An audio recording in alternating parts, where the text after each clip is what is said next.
took James Clear's masterclass on habits. Here are its takeaways. Now, for those of you who don't know, James Clear is Habit Boy. He is the author of the New York Times bestseller Atomic Habits, which is all about, drumroll, habits. So I still use things that I learned from that book to this day. So I was so excited that he had a masterclass and I could learn more from him. Okay, let's get into the highlights. Start small. Get 1% better every day. If you get 1% better every day for a year, you will be 37 times better by the time you're done. However, if you get 1% worse every day for a year, you decline to nearly zero. So get better or become a zero. An actual quote by James Clear. Goals versus systems. Goals are results, systems are about the process. Goals are short-term, systems are long-term. If you're not accomplishing your goals, baby, you have got to build a better system. Now, if we take stock of all of your current actions, behaviors, and habits, we can actually see what your future will look like. If you don't like what you see, you have to work backwards from your goals and create a better system. So you imagine that goal, you break it up into all the tiny habits that will lead to it, and then you implement a system that supports these habits. Okay, we'll break that down more in a sec, but the big takeaway here was like, don't create a system that's like, this is what my day looks like if I'm operating at my best. Create a system where I can absolutely do this much, even on my worst day. And look, James is clear that life happens. Sometimes we can't go to the gym because we're sick. Sometimes we can't write because work got too busy. But Habit Boy's golden rule is don't miss things twice. If you miss something once, that's an instance. If you miss it twice, that's, you guessed it, baby, a habit. Habits shape our identity and vice versa. So the single biggest takeaway I got from his book years ago is exactly this. Imagine two people are trying to quit smoking and they're offered a cigarette. One person says, no thanks, I'm trying to quit. The other says, no thanks, I'm not a smoker. Guess who actually sticks with the goal of not smoking? Identity shifting is the surest way to lead to success. Identifying as someone who's athletic or fit, or a writer or a performer, whatever your goals are. If you can claim that identity, the habits that come with it will start to feel so natural. James also talks about the habit loop. So a habit itself has 4 stages: cue, craving, response, and reward. If we want to change a habit, we have to tinker with each of these stages by adapting behavior changes. And the behavior changes we can make are make it obvious, attractive, easy, and satisfying. Make it obvious. We all have cues that will prompt our behavior, right? If I sit in this place, I start writing. If I get up in the morning, I brush my teeth. You want to take a look at all the cues that prompt your behavior and start designing them. There's this myth that we have to work really hard to change. But James says the truth is that your brain is incredible at changing your behavior.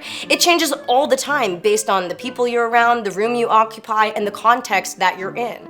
The actual difficult part of habit changing is, are you just reacting to your environment, or are you designing your behavior? To design our behavior, James recommends we do what's called implementation intentions. So a variety of studies have shown this to be true. When we have a specific when and where that we're gonna implement a behavior, we're more likely to follow through. So this looks like, I will perform X habit on this day, at this time, on this place.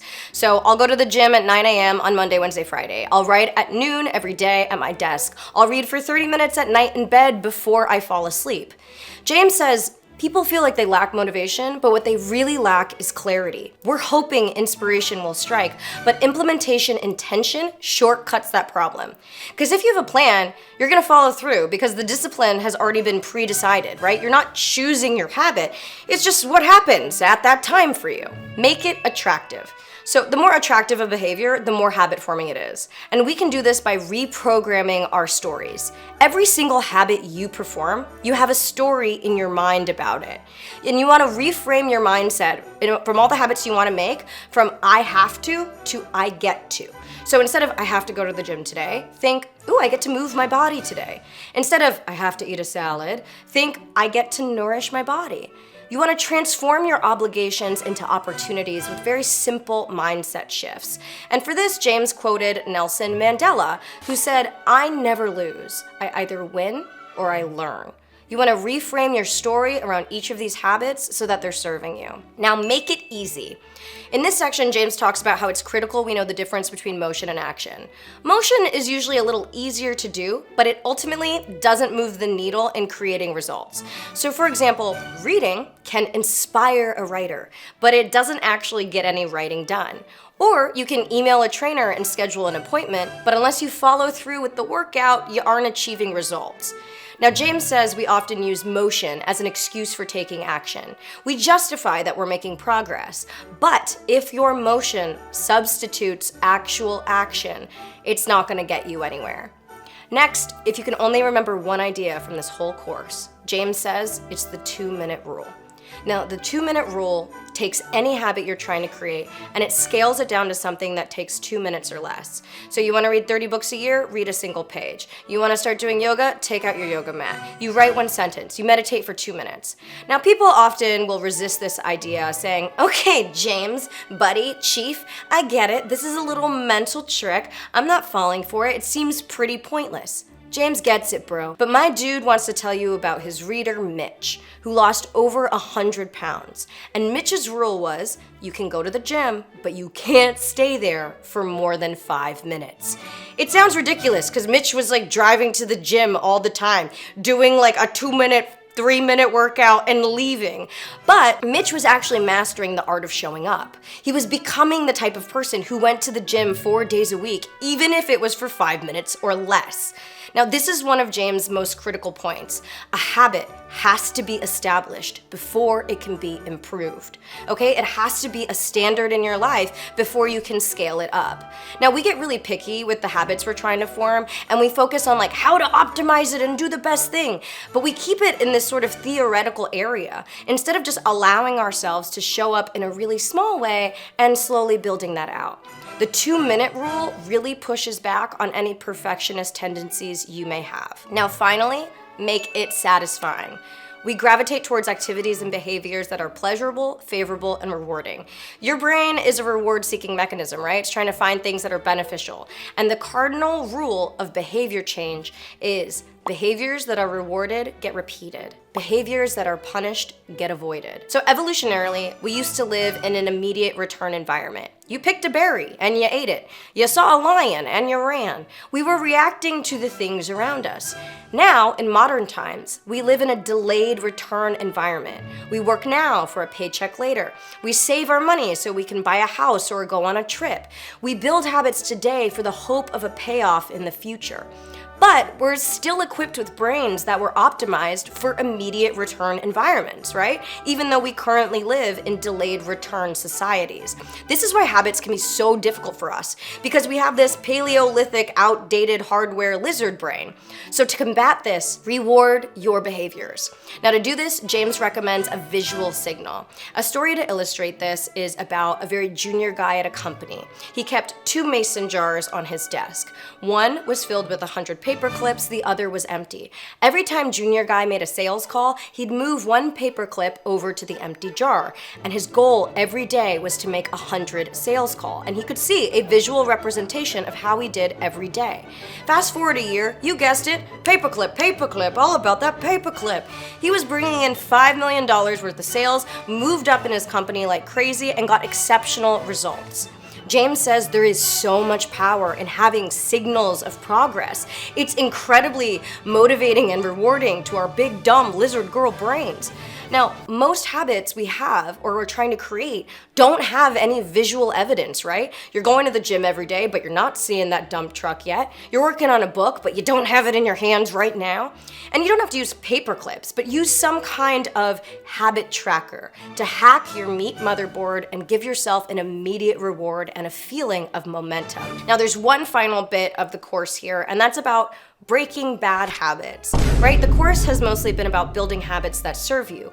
But if you want to break a bad habit like smoking, eating junk food, or doom scrolling, you just have to reverse the process. So you have to make those undesirable behaviors invisible, unattractive, difficult, and unsatisfying.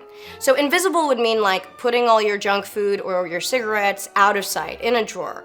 Unattractive, he says it's tricky, but shifting your identity is going to have the biggest impact impact in terms of making behaviors unattractive, and that this can take a little longer. To make something difficult, replace the habit with a substitute that gives you the same outcome. So when I was quitting smoking, I realized that the outcome I really liked is I loved being able to make an excuse to go outside and get away from people. So I bought prop cigarettes that we use on like film sets in order to help me transition to not being a smoker. And eventually when I was done with the prop cigarettes, I just now say I have to pee so that I can get away from people and be alone in a bathroom stall. Maybe I shouldn't be giving away that secret publicly, and to be fair, like normally I do pee, but whatever. And finally, unsatisfying. This one was kind of weird because James said it doesn't matter as much because by the time you get here, the other 3 steps should be so great that this one is just like good. So he says focus on accomplishing the first 3 steps and that this will take care of itself. There you go. That's the entire masterclass of James Clear, and if you haven't read Atomic Habits, highly, highly recommend it. I'm Akana. Thank you to the patrons who supported today's video, and thank you to BetterHelp for sponsoring today's episode. If you believe you're suffering in any way, whether it's from a traumatic event or just existing, therapy has helped me so much. It's given me tools that I need to emotionally regulate and function, build a life that I love, and stop behaving in ways that were undesirable. BetterHelp's mission is to make therapy more affordable and more accessible. And look, I get it, finding a therapist can be really hard, especially when you're limited to the options in your area. But BetterHelp is a platform that makes finding a therapist easier because it's online, it's remote, and just by filling out a few questions, they can match you to a professional therapist in as little as a few days.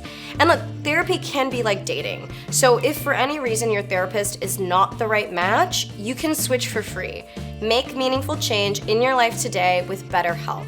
Get 10% off your first month by going to betterhelp.com/Akana or clicking the link in the description below.